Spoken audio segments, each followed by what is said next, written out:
An Ginoo madahayo. Ang maadaman haymo. Pagbasa ti kangan Santos nga Ebanghelyo sumalakan San Mateo. Paghimayaon ka.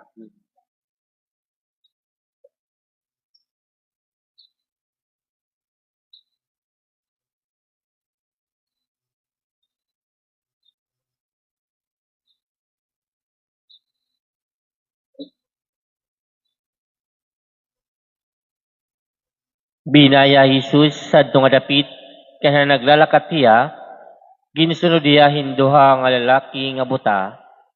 Ginuliat hiya, kaluuyi intawon kami, anak ni David. Han pagsulod na ni Jesus simbalay, di na pahiya ang duha nga buta, nga nagpakiya na hiya haira. Natuo ba kamo nga mahihimo ko ini? Binaton hiya, o Ginoo, niyan kinamkam ni Jesus sa nila mga mata nga nagsiring, mahimuunta sumalagod sa niyo pagtuo nga nakakita na hira. Gintugon hira ni Jesus, ayagod kamo pagsumat hinibisan kan kanay, kundi di nakatira nga naging sumat lugod nira hangatanan nga dapit, didto hadto nga tuna ang gimbuhat sa ira ni Jesus.